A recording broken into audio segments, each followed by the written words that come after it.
So I can't eat until I finish recording this because this is my second time making this video because the first one was literal trash. What are they doing? A hair video is coming out soon, hopefully, if I get my life together, which I won't.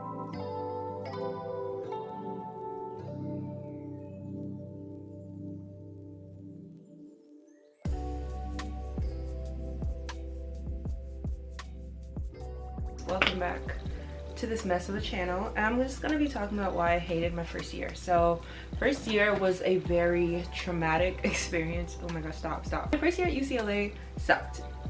So I moved from Georgia all the way to California and did not expect to go through as much separation anxiety as I did go through. It was really tough. I struggled with getting out of bed in the morning. I struggled with socializing. Like literally the normal college student goes to class, goes to eat, goes to the library to study, or goes to the library to stay on their phone and pretend to look like they're studying. I did none of that. I mean, I did eat, but I would go to class and run straight back to my room and take like a 5-hour nap. Like I napped and I still have these bags. I'm still carrying Gucci and Prada under my eyes. That's insane. Procrastinate. I didn't do my homework until 3 a.m., which is really bad. I joined like a couple clubs and then stopped showing up. The only club that I really showed up to every Friday was GME. Like if you go to UCLA and you play like an instrument, join the video game orchestra. I was the worst player in that room, but nobody knew it and nobody could check me for it. So I got to play Kingdom Hearts, I got to play Xenoblade, I got to play all the greatest like video game music. And that kind of was like therapy for me. I literally was on the phone with my mother every day. I wanted to feel like I wasn't 2,000 miles away. And to get myself to go to sleep, I would have to imagine that I was in my own bed and kind of like sink into it. It was really weird. Like I'd have to like imagine, like I tricked my brain into thinking you're in your own bed at home. And I was like, smell the smell of your room. If I did not do that every night, I was not getting sleep and I was staying up all night in the study lounge. The study lounge was my second dorm. I literally slept in there. I was out there in my monkey robe in the study lounge. Not studying though. Actually, I was doing my homework that was due the next hour in the next like 3 hours. And imposter syndrome was a little bit there. Even though at like This Is Brewing Life and New Student Orientation, they told you belong here. I was like, bruh, I don't belong here. I should have just stayed in state or whatever, because everybody around me was literally an in-state student. Like I didn't know too many people that were out of state. I did meet a bunch of people that were from my state, but I don't know, it's just the feeling that you're like, bruh, how did I even get in here? Like, and it felt even worse considering the fact that I got rejected from like 20 universities. In my mind, I was like, bro, I don't even belong in university right now. 20 universities said no, and only 4 in California were the ones that said yes. I was like, bruh, I suck. Because you would expect out of 20 universities to get at least maybe half. But then again, I was not applying to too many safety schools, but I was with Westbridge, so I thought I was gonna get in to Yale. Just kidding, I wasn't. Or at least BU. I thought I was gonna get into BU. Imagine if I had gotten off the NYU waitlist.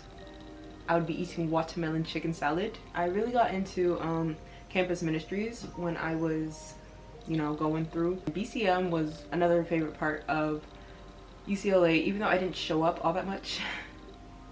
Yeah, I did not feel the need to get out of my room too much. I only got out of my dorm for like a class, if I made it to class, which I skipped classes. Like I was skipping classes. I was hopscotching on them classes, or to eat. I met a lot of really great seniors, which sucks because like now they're seniors. The only other place that I was literally going to was the piano rooms, but I hated the fact that there wasn't a piano room in my building. Like I lived in Sunset Village, no piano room. That building was dusty. And I did not go during the normal healthy hours, like 12 p.m., 5 p.m. I was in the study rooms. No, I wasn't. Between the hours of like 12 and 5 a.m., I was in the piano room. Just, even though I sucked at piano, I still do suck a little bit. I'm self-taught. So that was the only place that really brought me a lot of happiness, especially in the middle of the night. Oh my gosh. Right after late night was closed, I would get some late night. I would eat something. I would drink a bunch of kombucha and then head to the practice room and just play a bunch of random songs that I've been like practicing for the past couple of years. Walking around campus when it's like pure empty, it was like so bliss. I was scared I was gonna get kidnapped, of course, or like, you know, trigger warning, assaulted or whatever. But it was actual bliss because there's just like nobody there. I'm just walking, it's freezing cold, and I could just think about how much I hated it there. I really tried to feel welcome there, but it just wasn't working. And like the black community, it was not the best for me. Like it didn't leave like too sweet a taste in my mouth, and that's partly because I wasn't living in the living learning communities, which was kind of partly my fault, I think. I don't know, I didn't want to live in the living learning communities because I needed a private bath. In the living learning communities, I had a couple friends that would like take me up there, but it was just so cliquey. Oh my god, it was cliquey, man. The only people in the living learning community, the black community, that was nice to me were the first years, because I know you guys were all freaking out as well. Like all the second years, the third years, the fourth years, even the African ones, they were giving me some serious eye, and I was just like, bro, did I offend you? I didn't even do anything to you. So they were very intimidating. And it's like, it's not only me that felt that way.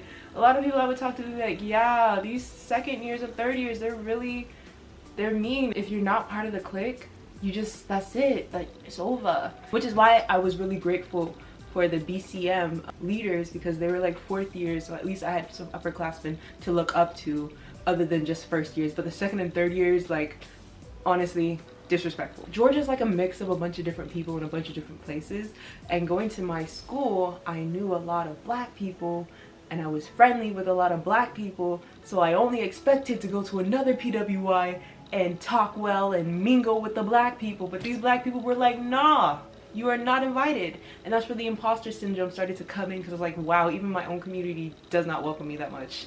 Now, if you know me, I'm not talking about you, obviously, but there were a lot of instances that I just felt very unwelcome, and I'm just like, bro, like, is there any other requirement other than the color of my skin to talk to you folks? Like, I'm not jumping through no hoops. So I just respected myself and stopped going to the living learning communities. And it was like, it was so hype. Those people would be so hype.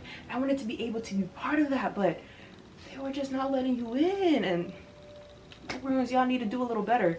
I'm still remembering some of the glares these people would give me. I'm just like, what did I do to you? I didn't do anything. Am I that beautiful that you're still staring at me?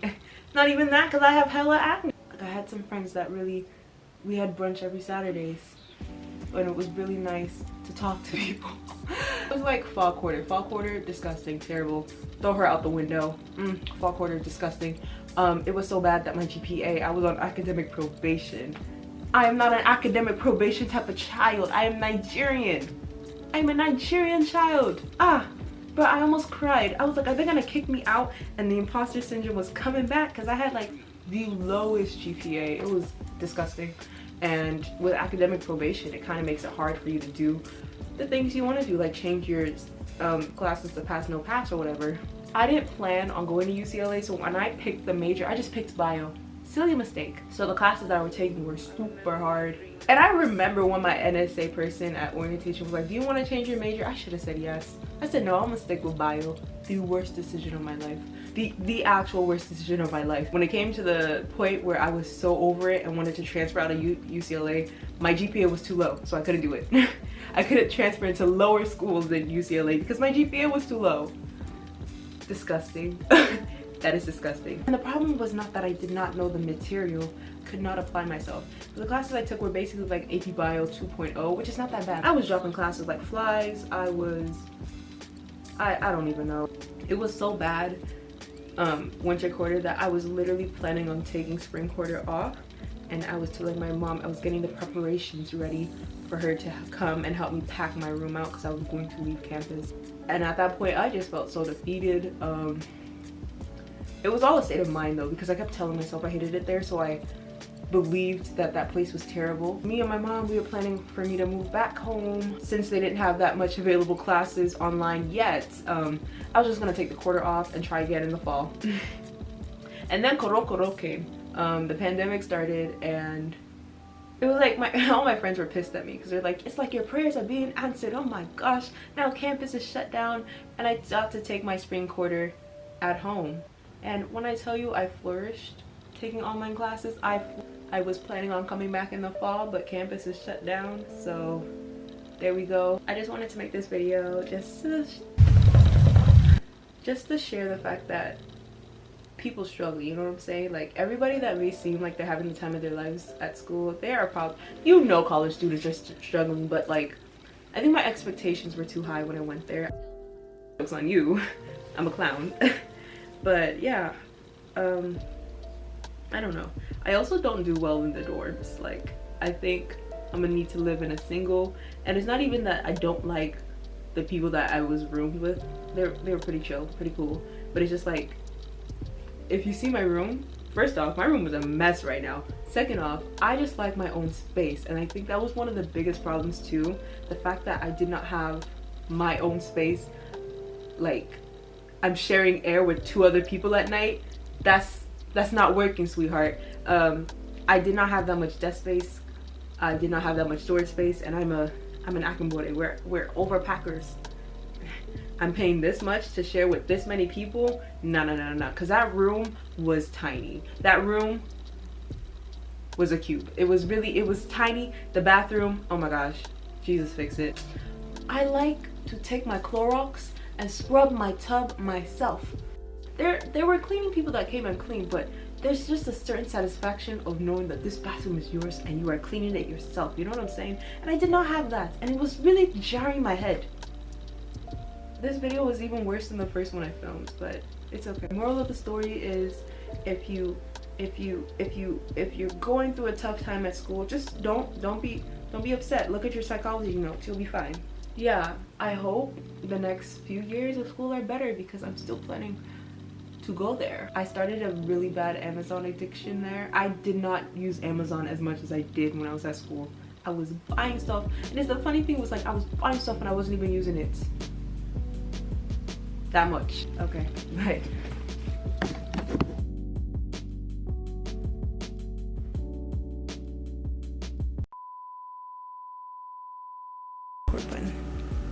Are we live? Okay, just go with it. Hey guys, I literally did not eat. You know how, like, quarantine has me, like, I wake up at 4 p.m. and then, like, I don't eat because I forget.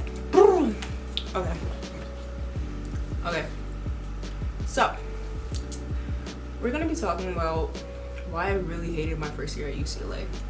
Because, girl, let me tell you, it was tragic.